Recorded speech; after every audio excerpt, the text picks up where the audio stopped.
the weight of silence. The colony had never sounded like this. No pressure cookers whistling, no scooters revving.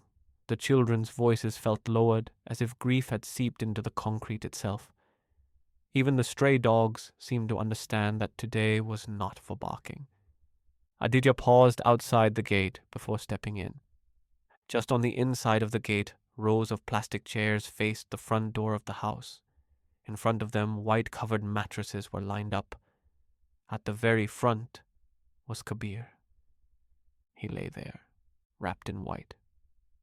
Still, Aditya kept his hands in his pockets so no one would see them shake. His father, who had arrived ahead of him, spotted him immediately. A sharp glance, a brief nod. He didn't even need to hear the words anymore to obey them. Stand straight, be composed. The same silent instructions Aditya had followed his entire life.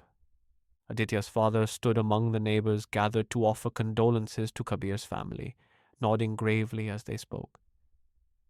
I always worried, he was telling someone. My son is quiet, focused. Kabir, he lived too fast. I told Aditya many times to keep his distance. Aditya felt something tighten inside his chest. Kabir would have rolled his eyes at that speech. He could almost hear him muttering, Your dad hates fun. You're lucky Aditya was not out with him, one uncle whispered. God saved your son. His father accepted the words like a medal. He has a long, bright future, he replied. Medical entrance exams are almost upon us. He can't afford distractions. Aditya felt something cold slide through him. Kabir had always been called a distraction. Not even in the stillness of death would they offer him kind words, the same old labels drifting through the air like smoke. He moved to the back row. From there he could see Kabir's grandmother, sitting alone on an old wooden chair. She didn't cry like the others. She watched. Her eyes paused on him briefly. He looked away. They say Kabir was driving, someone whispered nearby. Of course. That boy loved speed. Aditya lowered his head. The story had formed perfectly without him, almost writing itself. People loved neat contrasts. Wild boy, careful boy, one dead, one saved. The priests chanting rose and fell, pulling Aditya back into the memory he had tried all morning to bury. It had started with laughter. Kabir leaned against the car, tossing the keys in the air. Today you drive, he said.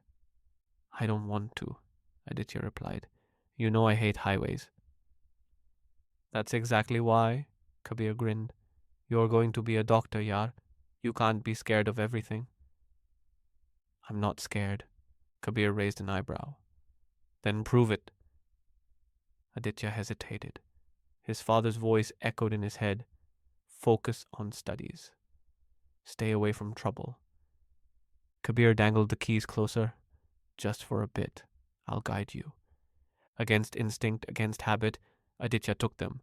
Kabir whooped, sliding into the passenger seat. See? The professor is evolving. The highway stretched long and empty. Music filled the car. Kabir leaned back, feet up on the dashboard, giving exaggerated driving instructions. Relax your shoulders, he said. You look like you're performing surgery. Aditya almost smiled. Almost. Then headlights flared ahead. A truck drifted too close. Kabir's voice changed. Aditya, slow.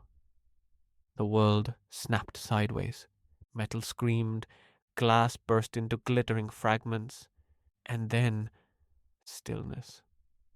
Back at the funeral, incense smoke curled upward, making Aditya's eyes sting. He remembered waking inside the tilted car. No pain, just ringing silence. Kabir, he had whispered. Kabir didn't answer. Blood ran slowly from a deep cut near his temple, dark and steady. Aditya fumbled for his phone. No signal. The highway lay empty. He unbuckled himself and crawled out. Cool air hit his face. He stood there, breathing, alive, somehow unhurt. As the priest continued his chanting, someone touched his shoulder. "You're strong," an auntie said. "Anyone else would have broken down." He nodded. If strength meant walking away, then yes, he had been strong. Memory dragged him back. He had looked at Kabir through the broken window. Kabir's chest moved, shallow, uneven, alive. Aditya knew basic first aid. His father had insisted he learn. Doctors don't panic, his father always said. But panic had arrived anyway, sharp and suffocating. What if another car hit them? What if the fuel leaked? What if he got blamed? The questions came faster than answers. He pulled open the passenger door, struggled to drag Kabir across the seats. Kabir's head lolled heavily. Blood smeared onto Aditya's hands. "I'm helping you," he whispered, though he wasn't sure if it was true. He shifted Kabir into the driver's seat, placed his hands near the wheel, adjusted the angle so it looked right. The movement felt mechanical, distant, like watching someone else perform it. Kabir groaned faintly, still alive. Aditya froze. He could still call someone. He could still stay. Instead, he stepped back and walked away. The chanting slowed, shifting into something heavier. It was time to go to the crematorium. A few people turned to look at Aditya, expecting him to shoulder the bier. His hesitant steps were halted by a firm hand on his shoulder. Aditya turned back to see his father shake his head. He stepped back and looked down instead. A few men stepped forward and lifted Kabir onto their shoulders, adjusting the white cloth as they moved toward the gate. Aditya walked behind them, neither close enough to belong nor far enough to escape. The chanting grew louder as the priest signaled for the final rites. Kabir's father lit the pyre. Flames climbed slowly, touching cloth, then flowers, then wood. Aditya felt heat on his face. His father came to stand beside him. "I always worried about that boy," he said quietly. "He distracted you from your purpose. Now you can focus again." Focus. The word scraped against Aditya's ribs. Kabir's laugh echoed in his head. "One day you'll become a doctor and still be asking for his permission." Kabir's grandmother walked closer to the fire. She didn't cry. She only watched the flames with an expression that felt older than grief. As she turned back, her eyes met Aditya's. They lingered there, not accusing, not forgiving, as if she sensed a silence too heavy to name. Then she moved past him to stand closer to her son. People began leaving. Voices softened into murmurs about fate and bad choices. Aditya stayed where he was, staring at the fire. He imagined a different version of himself, one who had stayed by the car, who had pressed a cloth against Kabir's wound, who had screamed until someone stopped. Kabir might still be here, laughing, mocking his serious face. Instead, Aditya stood untouched, while Kabir turned to ash. He waited for relief to come, for confession to push its way out, but nothing happened. Only the steady weight of knowing. He would carry this version of the story forever. "You see why I worried," his father said quietly, eyes fixed on the fire. "Some people pull you toward chaos. You were lucky." Lucky. The word burned like acid in his stomach. "Come," his father said finally. "We should go home. You need rest. Entrance exams won't wait for grief." Aditya nodded. Of course they wouldn't. Nothing ever paused for grief.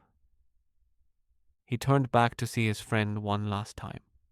The fire burned lower now, embers glowing like quiet accusations.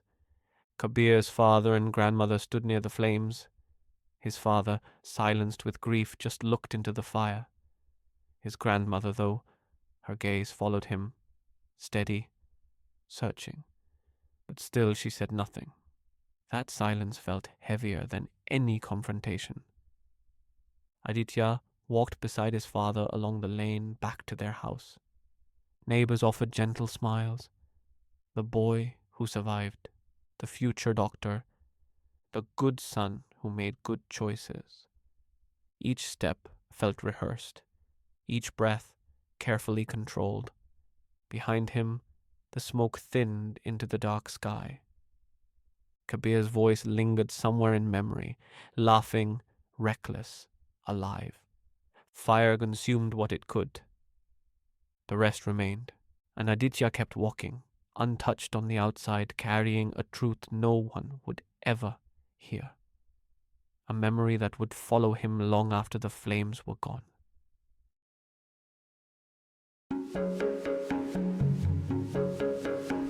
You've been listening to an audioM original.